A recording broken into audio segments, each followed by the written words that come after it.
Et cette crise de l'identité, cette perte de notre identité, de notre culture, rend nos sociétés malades. Rend nos sociétés malades et à la dérive. Quand je regarde un peu l'histoire de nos cultures africaines, oui, la plupart de nos parents ou de nos grands-parents n'avaient pas fait de grandes études. Mais la plupart de nos parents et de nos grands-parents avaient des valeurs. Où sont passées nos valeurs? Si nous passons le temps à copier les choses qui viennent de l'extérieur, les réalités ne sont pas les mêmes. Le contexte n'est pas le même. En suivant tout cela, nous avons fini par nous perdre tout simplement. Parce que nous prenons des choses qui ne sont pas adaptées à nos réalités et à notre vie. C'est pour cela que notre société est malade. Oui, notre jeunesse est malade. Parce que nous n'avons pas su inculquer les valeurs qu'il faut, la culture qu'il faut, l'identité culturelle qu'il faut. Et nous nous sentons tout simplement perdus. À cette époque, la société était bien organisée. On ne faisait pas tout ce qu'on veut au moment où l'on veut. Il y avait des règles à respecter pour bien vivre en société. Le respect des aînés, le respect des enfants. L'enfant était l'enfant de la communauté et il pouvait ne pas avoir de parents, mais les défaillances de ses parents ou alors l'absence de ses parents était comblée par la communauté. De nos jours, pur individualisme. Et c'est ce que nous voyons là. Les choses ne vont pas bien. Les choses vont mal. À cette époque, quelqu'un pouvait laisser ses choses dehors et n'avait pas peur que l'on vole. Parce que l'éthique existait encore. Le respect ou la valorisation de l'excellence était la clé de toute chose. Mais où sont passées ces valeurs? Ce n'est que corruption actuellement. Ce n'est que délinquance, ce n'est que tout faire pour réussir à tout prix et à tous les prix. C'est dans cette situation que nous sommes, à cause de la perte de notre identité, à cause de la perte de nos repères, à cause de la perte de nos valeurs. Voilà dans cette situation dramatique dans laquelle nous nous trouvons actuellement.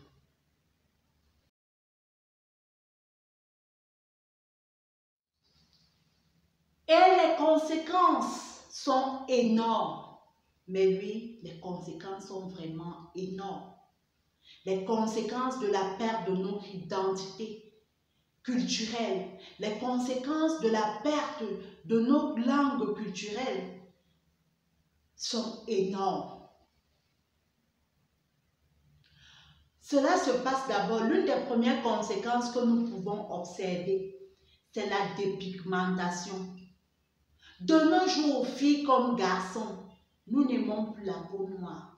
C'est comme si la peau noire, qui était à l'époque le signe de la virilité et de la force, est devenue quelque chose à rejeter, à jeter.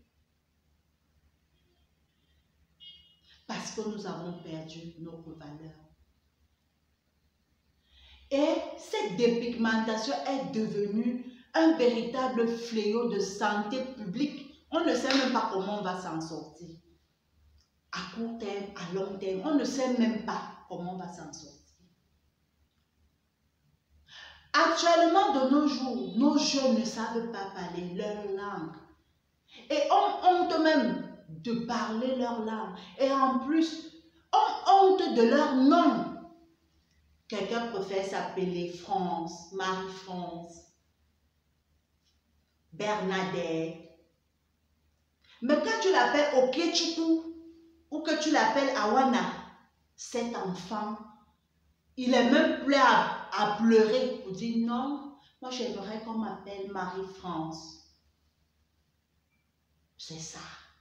Parce qu'on ne leur a pas appris la signification de leur nom, l'importance de ces noms. De nos jours, combien de jeunes rêvent seulement de l'Occident? À certains moments, quand je réfléchis, je me demande, mais si tu vas à l'Occident, en Occident, tu vas dépenser pour certains 2 millions, 3 millions, 5 millions. Avec ces 5 millions dans ton pays, n'aurais-tu pas pu te construire quelque chose? N'aurais-tu pas pu commencer une affaire? N'aurais-tu pas pu te réaliser dans ta vie? Tu prends tes 5 millions et tu pars en aventure. Tu ne sais même pas si tu vas revenir, comment ça va se passer, si on va te tuer ou t'emprisonner là-bas. C'est comme ça, la plupart de nos jeunes maintenant.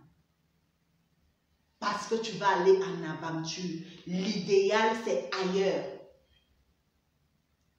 Alors que cet argent aurait pu te permettre de lancer une idée d'auto-entrepreneuriat ou une affaire fructueuse et changer ta vie, le cours de ta vie de manière définitive.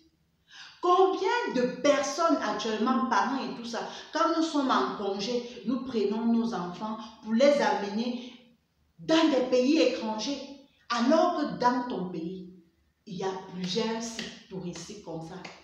En Afrique, il y a plusieurs sites touristiques. Mais tu décides tout simplement de laisser tout ça pour aller ailleurs. Le froid te tape là-bas. Tu n'arrives même pas à manger. Mais tu veux quand même dire que tu as pris l'avion pour aller en Europe. Combien cette situation est tellement dramatique que quand on regarde,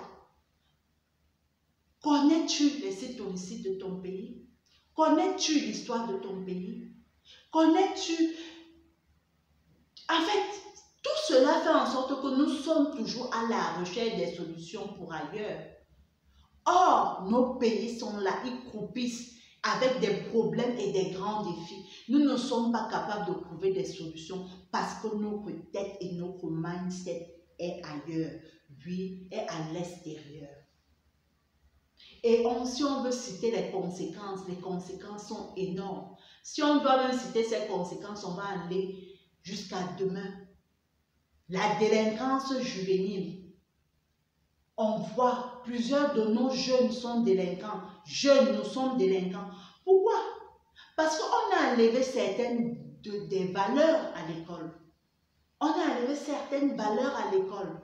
Le respect des aînés, le respect de l'heure, la discipline, tout n'est pas permis. Tout ça, on a enlevé ça. On a allé copier les choses pour ramener. On nous parle d'approche par compétence.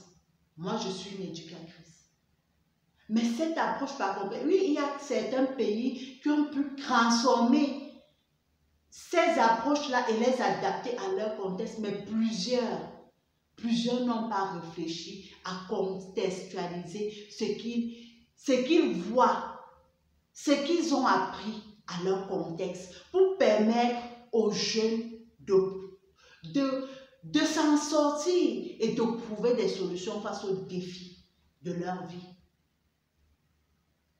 Cette colonisation et ce manque de culture est en train d'embrigader nos jeunes qui pensent que la solution, comme je dis, est ailleurs. La solution est de travailler à la fonction publique, alors qu'actuellement, l'État ne peut pas s'occuper de tout le monde. La solution est en toi, dans ton mindset.